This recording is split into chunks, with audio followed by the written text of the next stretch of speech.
Xi.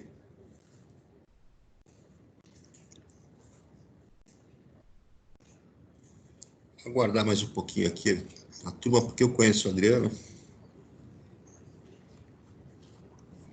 Até liberar o pessoal, às vezes demora um pouquinho. Estão com a apostilinha na mão aí? Sim. Muito bem.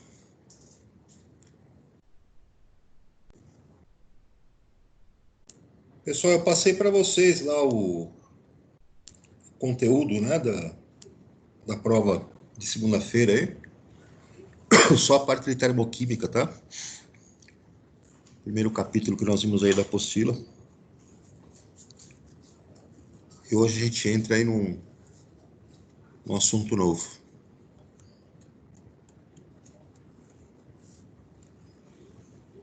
Turma, eu vou espelhar aqui para vocês acharem na apostila onde é que nós estamos. Dá uma acompanhada aí. Vê se dá para enxergar aí. Abriu aí para vocês? Abriu. Então, beleza. Aí na página 37, né? Parte de cinética química. Então, cinética, a gente tem que associar essa palavra aí, pela sua raiz, a velocidade. Velocidade que está associada, claro, ao movimento, né? Então, a cinética química vai ser a parte da química que vai estudar a velocidade, a rapidez com que acontecem as reações químicas. É um campo bastante importante, porque nós precisamos ter um estudo de como as velocidades das reações químicas, né, se comportam, porque você tem aplicação prática disso em diversos campos, diversas áreas aí do conhecimento. Então, só para vocês terem uma ideia, será que a cinética química é importante no caso de um medicamento? A farmacocinética, né, do nosso medicamento, será que é importante que a gente saiba como funciona aquela interação química, né? Quando você projeta uma nova molécula que vai ser usada como um medicamento, será que a cinética, a velocidade de uma reação química que se envolva lá, por exemplo, numa tinta, que você precisa de uma certa rapidez de ação, né, de velocidade de reação, para que essa tinta adira, né, o mais eficientemente possível numa superfície? Será que a cinética vai ser importante nos casos em que você projeta lá uma reação em que você vai colocar aquilo numa escala industrial? O tempo com que a reação aconteça, será que vai ser importante quando você precisa dar uma produtividade, você precisa dar uma escala industrial de produção de uma certa substância? Então, tudo isso é levado em conta, e tudo isso é objeto de estudo da nossa cinética química, ou seja, a velocidade da nossa reação. Aqui tem um amiguinho atirando aqui uma granada, não é isso? Esse soldado aí que está atirando essa granada, ele vai fazer com que ocorra uma reação química aqui dentro da nossa granada muito rápida. E tão rápida que vai ser violenta porque vai liberar gases, né? A reação química que produz gases, esses gases são liberados, expandidos de forma rápida e violenta, então você provoca uma explosão. É a explosão que nós temos aqui da nossa pólvora, né? Ponto de partida para nós, então, é o seguinte: ele mostrou aqui o cara usando as granadas, né? E essas granadas aí têm como base na sua composição a pólvora, que é um explosivo. E explosivos sempre vão ser substâncias que passam por reações químicas muito rápidas, de velocidade muito rápida. E normalmente são substâncias que, quando passam por essa reação química, liberam gases, uma quantidade enorme de gases, liberados de maneira rápida, violenta. Você tem então o efeito da explosão, né? Então, é lógico, a química foi utilizada para você aprimorar, né? Aperfeiçoar esse artefato. Essas explosões não são só utilizadas, né, para fim bélico, né, para fim de destruição, como armas, também são utilizadas aí em outras operações aí como construção de túneis, né, implosão de prédios, uma série de atividades aí que estão relacionadas à engenharia civil, né? Outro tipo de artefato utilizado pelos militares, né, as bombas de gás lacrimogênio, né? Essas bombas de gás usadas para dispersar aí as multidões, lembrando então que também são artefatos que contêm na sua composição substâncias que passam por reações químicas muito rápidas e que liberam esses gases de maneira rápida, né?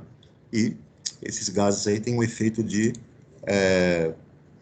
irritar mucosas, irritar olhos, né? E a pessoa sufoca, a pessoa fica com essas irritações e você consegue dispersar aí as multidões com esse tipo de artefato. E aí nós temos aqui nessa pergunta 3, cite pelo menos 2 situações em que a interferência na rapidez de uma reação química é vantajosa. Quem é capaz de me dizer uma interferência numa reação química, na sua velocidade, que nos traga vantagens, uma situação prática? Qual seria? Quem arrisca aí? Dosagem de remédio? Dosagem de remédio, uma boa.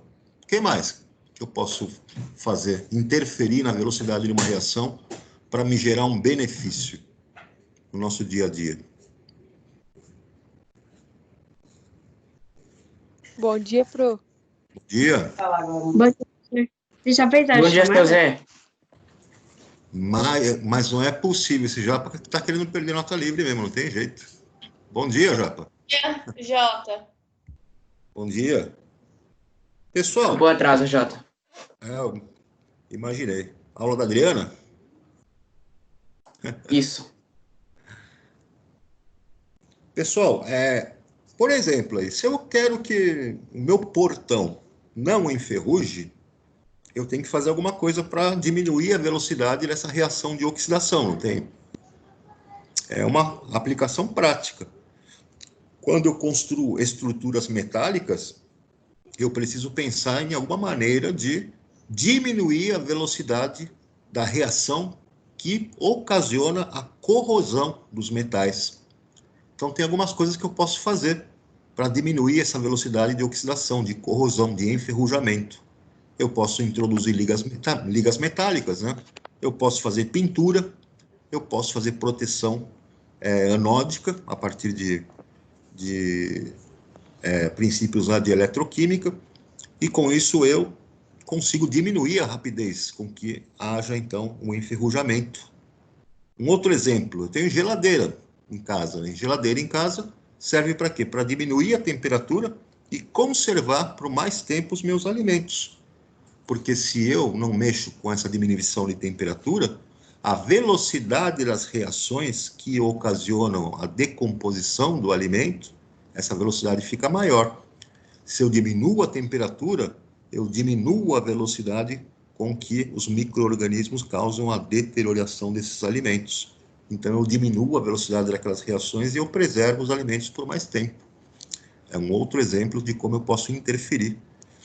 Uma outra interferência que eu posso fazer é utilizar um catalisador, uma substância que aumenta a velocidade daquela reação. Então, quando eu quero que as reações sejam mais rápidas, né, eu introduzo esse uso desse catalisador.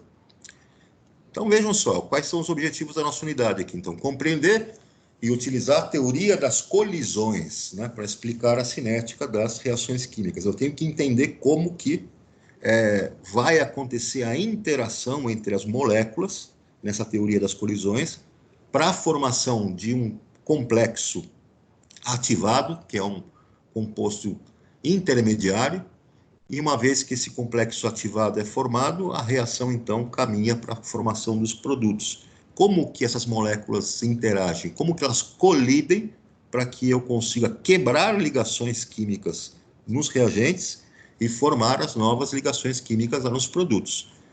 Eu vou ter, então, outra capacidade aqui que vai ser determinar, calcular a velocidade média de uma reação química. Então, vamos aprender a calcular a velocidade de uma reação química a partir de informações de concentração, variação da concentração ao longo do tempo. Vamos interpretar diagramas de energia como que é a manifestação da energia envolvida no processo da reação química, né? Vamos saber quais são os fatores que influenciam na velocidade de uma reação química, na rapidez de uma reação. Quem é que afeta a velocidade de uma reação? Superfície de contato, concentração, temperatura, catalisador. E analisar também o que é a influência da concentração inicial dos reagentes dentro da rapidez de uma reação, ou seja, com base na lei da velocidade. Vai ter uma expressão matemática que descreve qual é a lei da velocidade de qualquer reação química. E essa lei da velocidade vai estar em função do quê? Das concentrações dos reagentes. Então, vamos lá adiante. Como é que eu percebo, então, a velocidade de uma reação química? Acompanhe aqui comigo. Como é que eu vejo observo, né, na prática, assim, como é que é a velocidade de uma reação? Então, aqui nós colocamos uma reação genérica, onde eu tenho reagentes formando produtos. Beleza. Então, coloquei todos esses reagentes aqui dentro de um recipiente e coloquei aqui um cronômetro do lado, né? Esse cronômetro está marcando aqui, no tempo inicial, eu coloquei os meus reagentes vermelhinhos, estão vendo aqui, ó, reagentes vermelhinhos, moléculas deles vermelhinhos, estão aqui. Só tem o reagente aqui no tempo inicial. Começa a passar o tempo, aqui depois de 20 segundos, por exemplo, eu já tenho aqui reagentes vermelhinhos, diminuíram a sua quantidade, e eu tenho uma quantidade de produtos azulzinho aqui formados. Estão vendo aqui os produtos? Então, vejam, já tenho aqui a existência de reagentes e produtos ao mesmo tempo. Depois de 40 segundos, na última etapa aqui, eu tenho uma quantidade bem pequena de reagentes que não foram convertidos, que não se transformaram em produtos, e uma quantidade maior de produtos formado aqui nesse terceiro estágio. Então, isso vai acontecendo de maneira dinâmica ao longo do tempo, os reagentes vão se transformando em produtos, a quantidade de reagentes do início para o final vai diminuindo, percebam aqui, e a quantidade de produtos do início para o final vai aumentando. Então, esse é um processo que ocorre em todas as reações químicas que estão acontecendo aqui nesse sistema fechado, né? Como que, então, eu vou determinar uma velocidade média para esta reação? Que informações eu preciso, né? Que grandezas vão estar envolvidas aí? Esses reagentes podem estar tanto no estado sólido, quanto líquido, quanto no estado gasoso, né? Claro. E eu tenho que utilizar, então, uma relação de quantidade de substância que está sendo consumida num certo intervalo de tempo. Essa é a definição para uma velocidade média. Essa quantidade de substância, como é que eu posso trabalhar? Que grandeza que eu posso usar? Eu posso usar massa, por exemplo, gramas. Eu posso usar a quantidade de matéria, em mol, quantos mol estão participando lá da reação. Eu posso pegar a quantidade de moléculas, né, número de moléculas, no caso de ser mais interessante trabalhar em quantidade de moléculas. Posso usar volume, quando eu trabalho com gases, por exemplo, litros de gases, né? E posso usar concentração, que nós já conhecemos, a concentração molar, concentração em mol por litro. Tudo isso variando no tempo. Esse tempo eu posso utilizar horas, minutos, segundos. Então, a velocidade média de uma reação química sempre vai ser o quê? Uma variação de uma quantidade de matéria dividido pela variação do tempo, o tempo que levou para você ter aquela variação. É como se você trabalhasse lá na física. Na física, nós aprendemos que a velocidade média corresponde a uma variação de posição, ou seja, uma distância percorrida, um ΔS, né? Um deslocamento, dividido pelo intervalo de tempo. Quanto tempo levou para você executar aquele deslocamento, percorrer aquela distância. Então, seria um ΔS sobre ΔT, representado lá, por exemplo, quilômetro por hora. É uma velocidade média, né, escalar, que é utilizado lá na física. Na química, na cinética, é semelhante. Só que eu não vou ficar pegando distância que foi percorrida, variação da posição. Eu vou pegar variação da quantidade de matéria. Quanto que a concentração variou do início, quando eu tinha um monte de reagente, até o final, quando eu tenho pouco reagente e bastante produto formado. Isso num certo intervalo de tempo. Então, vem aqui a definição para nós, ó, da velocidade média de uma reação. Você vai fazer, para a velocidade média, vai escolher um componente da sua reação química. Esse componente pode ser algum dos reagentes ou algum dos produtos que você escolha. Ponto, escolhi esse aqui que está participando. Então, como é que vai ser a nossa fórmula? Você vai ter um ΔQ, esse ΔQ corresponde a todo delta é valor final menos valor inicial, então vai ser a variação da quantidade, né? No caso aqui dos reagentes, então, ΔQ dos reagentes, entre módulo, tem essas duas barrinhas que está mostrando que é um módulo, ou seja, você vai pegar o valor absoluto, você não vai utilizar o sinal, né? Porque nessa variação da quantidade de reagentes, é claro que vai ser uma quantidade no final menor do que a quantidade inicial. E essa variação vai dar um número negativo. Mas para você aplicar na sua fórmula, você vai usar o módulo, vai pegar só o valor numérico, o valor absoluto. Não vai utilizar o sinal de negativo aqui. Dividido por ΔT, variação do tempo. Quanto tempo levou para ter essa variação. E tem esse sinal de negativo aqui na frente, porque eu estou lidando com a velocidade média do reagente. Então, a taxa, que é a nossa velocidade, a taxa de variação da quantidade de reagente, tem um valor negativo porque a quantidade de reagentes vai diminuindo ao longo do tempo, ele vai sendo consumido. Se eu quiser trabalhar com a variação no produto da reação, então eu tenho um ΔQ do produto, também em módulo, porque me interessa somente o valor numérico nessa variação, dividido pelo tempo. Variação no tempo, ΔT. E o valor aqui é positivo, na minha expressão, porque a quantidade de produtos vai aumentando ao longo do tempo. A taxa de variação da quantidade de produtos formados é uma taxa positiva, está aumentando. Isso tudo, então, para a velocidade média, que eu posso utilizar reagente ou produto no meu cálculo. Agora, pessoal, para tirar a velocidade média da reação, então aí o que acontece? Eu quero uma velocidade média da reação onde eu tenha uma taxa que seja a mesma para qualquer reagente ou qualquer produto. É muito fácil de fazer. Você vai pegar, então, a velocidade da reação, a velocidade média da reação para aquela espécie química, reagente ou produto, e vai dividir pelo coeficiente estequiométrico. Então, o coeficiente estequiométrico do balanceamento que você vai utilizar nesse cálculo, se você fizer a velocidade com referência a qualquer um dos reagentes e dividir pelo coeficiente, o número obtido vai ser o mesmo para a velocidade da formação dos produtos.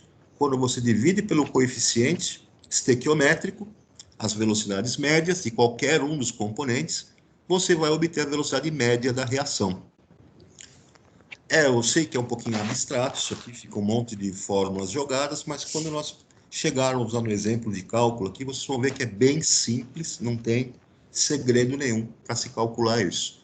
Mas, antes de chegar lá no cálculo da nossa velocidade média, nós temos que entender o que é essa teoria das colisões. Bom, teoria das colisões é um modelo de partículas, né, que foi proposto para você poder entender como que vai acontecer a reação química, a interação entre as moléculas. Então, primeiro passo, quando acontece uma reação química, as moléculas dos reagentes têm que colidir, tem que uma bater na outra. Primeiro passo. E quando elas têm essa colisão entre elas, né, os átomos que formam essas moléculas vão interagir entre si. Para que aconteça uma melhor interação nessa colisão entre os átomos dos reagentes, eu preciso de algumas condições favoráveis para que eu consiga quebrar as ligações químicas nos reagentes e formar as ligações químicas dos produtos. Isso é o que nós chamamos de colisão efetiva, colisão eficaz. As moléculas têm que colidir em condições que são eficazes. Tem que ser uma colisão efetiva entre elas. Veja um exemplo aqui da nossa colisão efetiva. Eu tenho essa reação química que envolve o gás hidrogênio e o iodo, H2 mais I2. Essas duas moléculas estão representadas aqui embaixo. A molécula do hidrogênio, H2, duas bolinhas branquinhas, e a molécula do iodo, I2, duas bolinhas verdinhas aqui. Elas vão se aproximar e vão colidir. Quando elas colidem, eu tenho a formação dessa estrutura, elas grudam, né? Elas grudaram entre si, e depois que vai se separar, eu tenho a separação nos produtos formados, duas moléculas de HI. Então, reparem que eu quebrei as ligações entre HH, quebrei as ligações entre I com I, e formei novas ligações, onde envolve HI. Produto formado, duas moléculas de HI. Essa colisão aconteceu no que nós chamamos de orientação favorável. O que é essa orientação favorável? Elas bateram de testa uma com a outra aqui, numa geometria que favoreceu a formação dessa estrutura. Então, a orientação favorável é o que vai propiciar a formação dessa estrutura colada aqui, uma com a outra, e que depois vai permitir a formação dos produtos. Se essas moléculas não colidirem com uma geometria que seja adequada, ou seja, com uma orientação que não é favorável, aqui elas estão batendo de lado, estão vendo? Elas batem de lado uma com a outra nessa colisão, e eu não tenho a formação daquela estrutura que elas estão coladas, grudadas.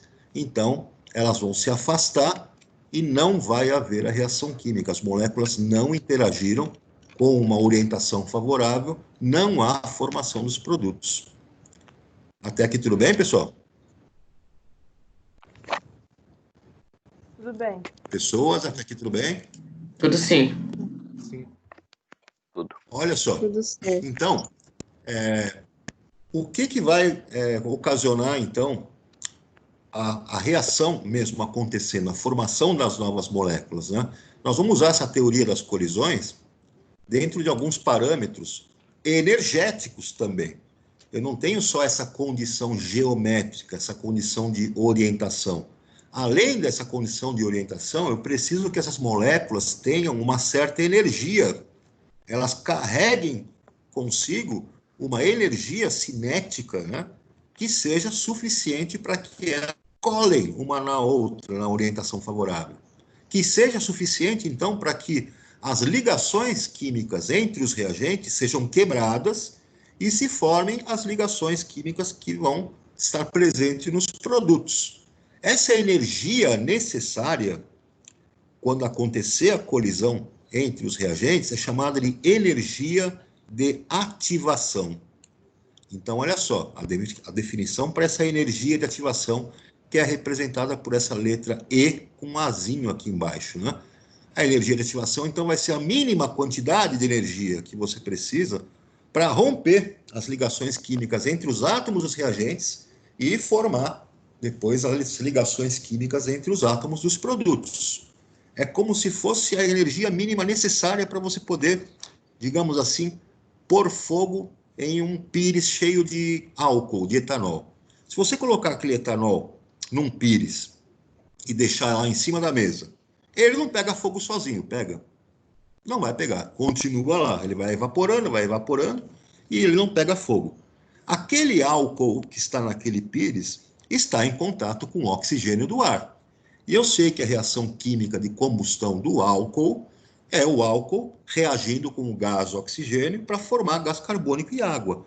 Mas a reação química não acontece espontaneamente, porque não há energia de ativação suficiente para que as moléculas do álcool com o oxigênio do ar batam entre si e comece a acontecer a reação química.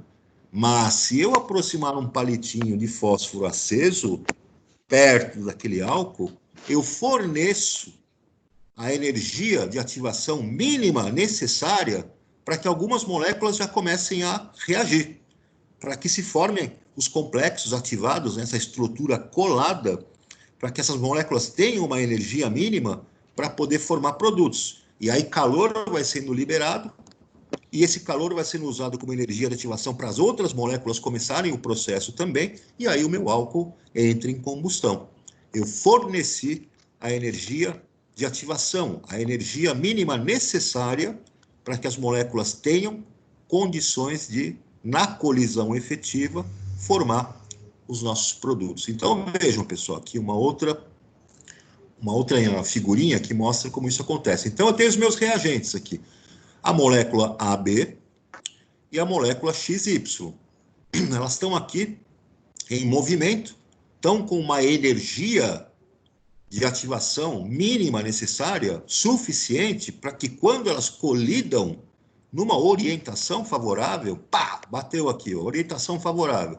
Teve a energia suficiente para isso? Teve. Quebram-se as ligações químicas entre os reagentes e se formam novas ligações químicas para gerar os produtos que saem aqui depois dessa colisão. Essa estrutura que acontece aqui na colisão, nós chamamos de complexo ativado. É uma estrutura intermediária e ela é instável. Então, após a colisão efetiva com a energia de ativação necessária, eu tenho a formação do complexo ativado, e quando eu consigo formar o complexo ativado, eu tenho a formação dos produtos aqui no final do processo. Eu posso desenhar isso num diagrama de energia? Posso. Se eu pegar aqui um diagrama de energia, para representar essa estrutura, né, todo esse fenômeno, eu tenho os reagentes, aqui eu tenho então um diagrama de energia e caminho da reação. Então, a energia que eu tenho aqui nos reagentes, neste exemplo, está neste nível. Aí o que acontece? Eu tenho um acréscimo de energia até a formação do complexo ativado. Esse acréscimo de energia é exatamente a energia de ativação. É exatamente a energia que eu precisei mínima para que quando aconteça a colisão, eu tenha a formação do complexo ativado. Então está aqui esse crescimento energético, esse pico energético vai acontecer por causa da nossa energia de ativação. Então, a energia de ativação, observem aqui nesse diagrama, ela é a diferença entre o valor da energia do complexo ativado e a energia que eu tinha nos reagentes. Pá, colidiu, formou o complexo ativado, aí eu tenho um decréscimo de energia, e esse decréscimo acontece até a energia que vai estar contida nos produtos da reação. Então, notem que neste processo, eu tenho aqui o calor liberado. Vejam que a energia dos reagentes era maior que a energia dos produtos. Então, a diferença entre as duas energias, vocês já estão vendo que isso aqui vai ser o ΔH, né? A variação da entalpia. Como variação da entalpia é entalpia dos produtos menos a dos reagentes, eu percebo então que houve uma liberação de calor, esse ΔH vai ser negativo, e esse ΔH está representado nessa setinha aqui, ó, calor liberado. Ah, poderia ser uma reação endotérmica? Pode ser uma reação endotérmica também. Na reação endotérmica, nós sabemos que a energia dos produtos, a entalpia dos produtos é maior do que a entalpia dos reagentes. Então, eu tenho aqui os reagentes nesse nível de energia. Eu tenho, então, a formação do complexo ativado, a energia de ativação está aqui. Notem que a energia de ativação é sempre a diferença da energia do complexo ativado com relação à energia dos reagentes. E depois da formação do complexo ativado, eu tenho o decréscimo de energia até a formação dos produtos.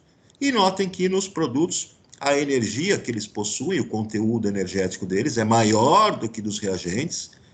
O ΔH, a variação da entalpia dos produtos menos a dos reagentes, vai dar um valor positivo, então reação endotérmica.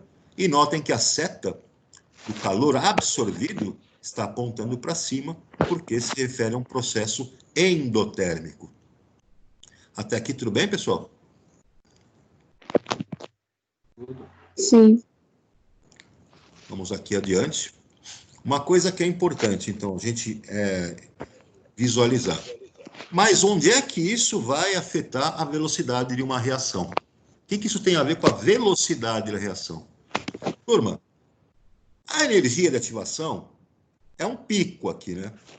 Isso aqui representa uma barreira energética que eu preciso atingir ao longo do caminho da reação para a formação do complexo ativado.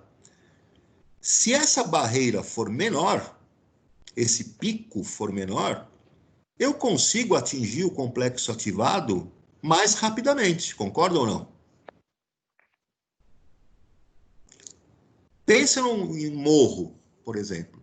Se você tem um morro mais alto ou um morro mais baixo, e você andar numa mesma velocidade, vamos dizer assim, você consegue chegar no pico do morro mais baixo muito mais rapidamente do que no pico do morro mais alto. A barreira energética é menor. Então, a relação que existe da energia de ativação com a velocidade da reação é, se a energia de ativação for mais baixa, se aquele obstáculo de energia for mais baixo, a barreira energética for mais baixa, eu consigo fazer com que a reação seja mais rápida.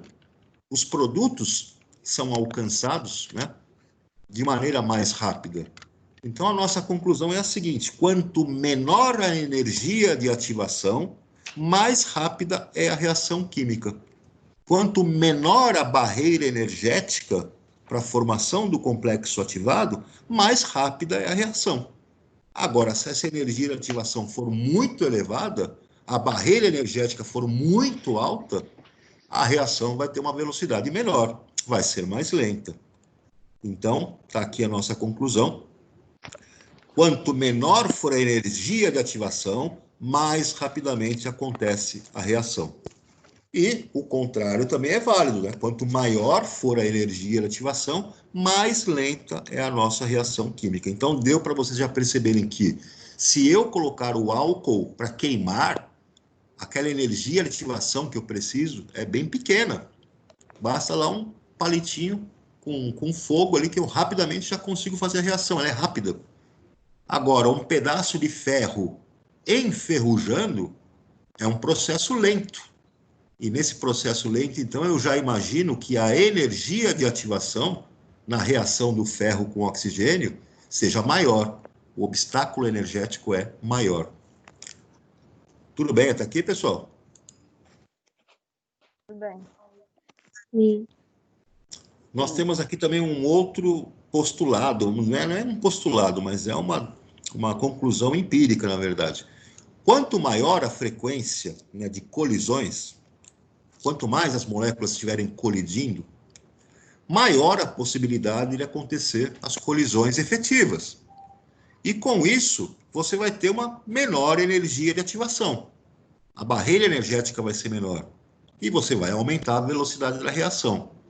Então, uma outra grandeza que vai interferir nessa velocidade da reação é a frequência de colisões entre as moléculas. Quanto mais vezes elas baterem, quanto mais vezes elas colidirem, quanto maior essa frequência de colisões, maior a chance de ter colisão efetiva, e aí eu tenho, então, uma maior velocidade de reação com uma menor energia de ativação. Esse que é o cerne da teoria das colisões que nós usamos lá nas reações químicas, tá? Pessoal, estamos aí na página 41, dá para ver aí a página 41? Só o começo dela. Dá para ver aí? Vamos organizar as ideias, então? Pega aí o lápis e vamos organizar as ideias sobre a teoria das colisões. Complete o esquema. Então, eu tenho aqui, teoria das colisões. O que ela leva em consideração? As colisões podem acontecer de que maneiras distintas? Podem ser colisões efetivas e podem ser colisões não efetivas. Se eu tiver colisões efetivas, onde eu tenho uma orientação espacial, né, favorável nessa colisão, e eu tenho uma energia mínima suficiente, que é a energia de ativação, eu, então, nessa colisão efetiva, vou ter a reação química acontecendo. As moléculas nas colisões efetivas devem apresentar o quê, então, pessoal? Primeiro, orientação favorável. Elas têm que bater com uma geometria onde os átomos consigam colar, interagir e haver o rompimento das ligações entre os reagentes e a formação das ligações dos produtos.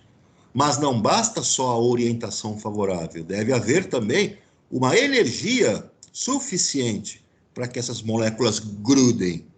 E essa energia suficiente nós sabemos que é a energia de ativação. Quando eu tenho uma colisão não efetiva, significa então que eu tenho essas duas condições que não estão sendo atendidas. Primeiro, eu tenho uma orientação desfavorável, e segundo, eu tenho uma energia que não é suficiente, uma energia insuficiente que não permite a formação do complexo ativado. Até aqui tudo bem, turma? Beleza. Tudo. Vamos adiante? Vamos adiante. Aqui eu vou deixar para vocês se divertirem. Aí, atividades, vocês vão fazer esses exercícios aqui da página 41. Página 42. E aí vamos entrar nos fatores que influenciam a velocidade de uma reação. Pessoal, eu vou pegar só um exercício aqui que envolve cálculo da velocidade da reação. Então, um exercício que eu vou pegar aqui para colocar de exemplo para vocês vai ser esse exercício aqui, o exercício 5. Então, acompanha comigo esse exercício 5, aí da página 41.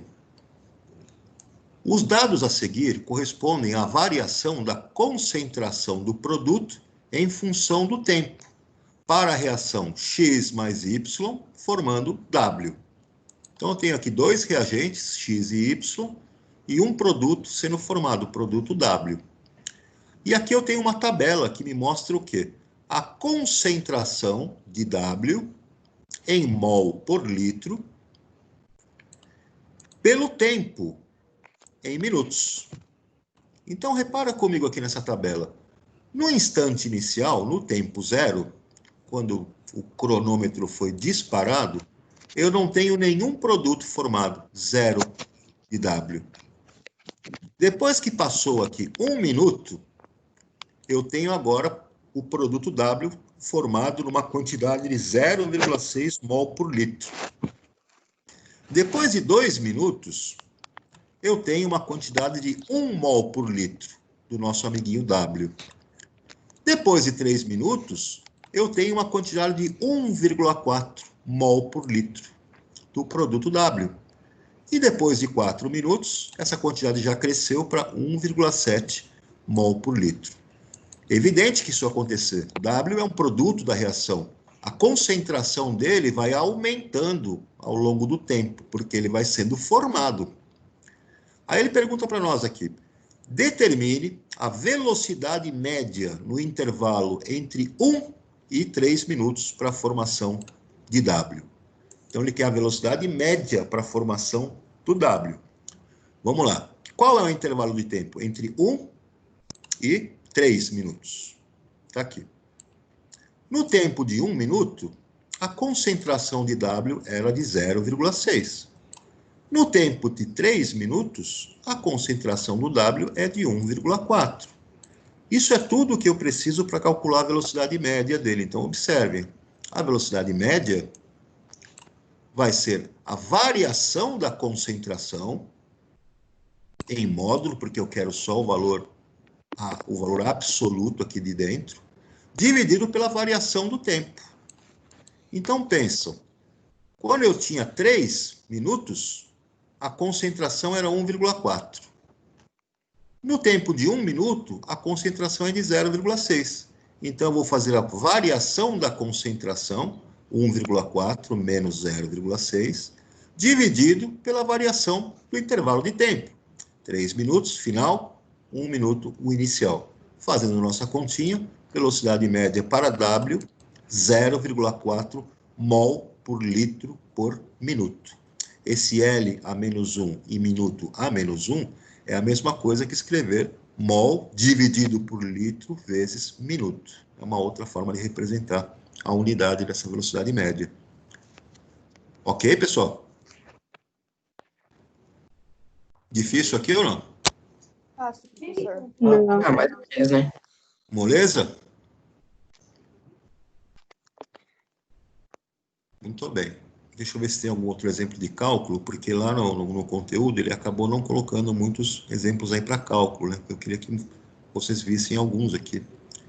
Esse aqui dá para vocês fazerem tranquilo. Aqui tem uma situação interessante. Olha esse exercício 7.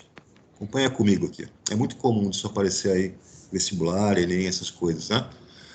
Analise esse gráfico em que está representada a variação da concentração de um reagente em função do tempo em uma reação química. Então está aqui. A concentração do seu reagente que ele está avaliando. Percebam que a curva está decrescendo. E faz sentido. Isso aqui é um reagente. A concentração desse reagente está diminuindo ao longo do tempo. O tempo foi dado em minutos e a concentração em mol por litro. Então, vejamos. No tempo de 1 minuto, pegando aqui no nosso gráfico, observa aqui que no tempo de 1 minuto, eu tenho uma concentração de 0,9 mol por litro. No tempo de 5 minutos, eu tenho uma concentração que caiu para 0,1 mol por litro. Ele pede para que nós calculemos aqui, a partir desse gráfico, a velocidade média de consumo deste reagente, no intervalo de 1 a 5 minutos. O que eu vou fazer então, pessoal? Vou aplicar na minha fórmula. Velocidade média vai ser a variação da concentração, concentração final menos concentração inicial, dividido pelo intervalo de tempo, tempo final menos tempo inicial. Então, eu vou fazer a variação da concentração em módulo, porque me interessa lá somente o valor numérico. Qual é a concentração final? 0,1. Menos qual é a concentração inicial? 0,9. Então, eu faço 0,1 menos 0,9, dividido por variação do tempo, intervalo de tempo. Qual é o tempo final? 5 minutos, menos qual é o tempo inicial? 1 minuto. Então, eu faço a divisão de 0,1 menos 0,9 em módulo, eu vou obter lá 0,8, dividido por 5 menos 4, 5 menos 1, eu vou obter 4. Fazendo a divisão, nós chegamos em 0,2 mol por litro por minuto de velocidade média de consumo desse reagente. Tudo bem, pessoal? Tranquilo aqui? Sim. Alguém tem dúvida desse cálculo? Não. Muito bem. Deixa eu ver aqui algum outro exercício que possa ter cálculo de velocidade média. Não tenho. Ok. Então, é nesses dois que eu queria mostrar para vocês, para que a gente aplique aí a fórmula do cálculo da velocidade média. Pessoal, quais são os fatores que influenciam a velocidade de uma reação? Então, agora nós vamos saber como é que nós mexemos, né, em algumas propriedades aí que nós conseguimos interferir na velocidade de uma reação. Esses fatores, basicamente, são os seguintes. Primeira coisa, superfície de contato. Se os seus reagentes têm uma maior superfície de contato para interagir entre si, essa maior superfície de contato, então, faz com que a velocidade da reação seja maior. Então, como eu posso dar um exemplo para vocês? Se você pegar um comprimido de um antiácido, um comprimido lá de antiácido qualquer, e você for dissolvê-lo na água, você percebe que acontece uma reação química ali, né? Há uma liberação de gases, então está com uma evidência de reação química. Se eu colocar o comprimido inteiro na água e colocar um outro comprimido na água, mas triturado, eu vou ter uma velocidade da reação maior quando eu uso o comprimido triturado. Então, triturar aquele comprimido fez com que a superfície de contato fosse maior. E se a superfície de contato é maior, eu permito que haja mais colisões efetivas, maior contato entre os reagentes, eu vou aumentar a velocidade da reação. Uma segunda condição que influencia a velocidade das reações vai estar associada à temperatura. Quanto maior a temperatura onde acontece a sua reação química, maior o grau de agitação das suas moléculas. E tendo maior grau de agitação das moléculas, eu aumento a quantidade de colisões efetivas, eu aumento a frequência das colisões efetivas. Aumentando essa frequência de colisões, então eu faço com que a velocidade seja maior. Quando eu trabalho com gases, por exemplo, se eu mexer na pressão, eu também aumento a frequência de colisões efetivas. Então, se eu tenho gases envolvidos, se eu aumentar a pressão do local onde acontece a reação, eu faço com que as moléculas colidam com maior frequência, porque eu diminuo o espaço onde está acontecendo a reação química, está aumentando a pressão. E aumentando a frequência das colisões, eu vou fazer com que a velocidade da reação também aumente. E por último tem o uso do catalisador. O catalisador é uma substância que não participa da reação como reagente ou produto, mas ele, de ativação da reação, diminua. O catalisador oferece um atalho para que os reagentes busquem alcançar, superar aquela barreira energética, e aquela barreira energética vai ser menor, porque o catalisador, então, oferece um caminho de redução dessa energia de ativação, fazendo com que a reação seja mais rápida, mas sem participar diretamente no processo como reagente ou produto, sem ser consumido ou formado. Na próxima aula eu vou voltar a falar desses fatores que influenciam a velocidade das reações de maneira mais precisa, tá?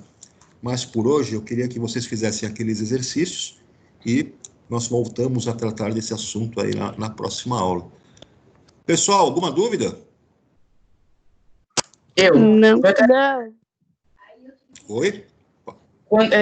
Quanto maior for a barreira de energia, mais rápida ela vai ser? Eu não entendi essa parte. Mais lenta, mais lenta. Pensa na energia de ativação como se fosse uma barreira, um morro que você tem que superar para poder formar o complexo ativado. Quanto mais alto for esse morro, essa montanha, mais demorado é o processo. Então, quanto maior a energia de ativação, mais lenta vai ser sua reação. Você tem que diminuir essa barreira energética, tem que diminuir a energia de ativação para que a reação tenha uma velocidade maior. Entendi, obrigado. Tranquilo? Turminha, vou deixar vocês irem para a próxima aula. Qualquer dúvida, eu estou aí no plantão. Se cuidem, fiquem com Deus, um abração e na segunda nós nos vemos novamente aí. Até, Jota. Até mais, pessoal. Tchau, prof. Tchau. Tchau, tchau. Abração.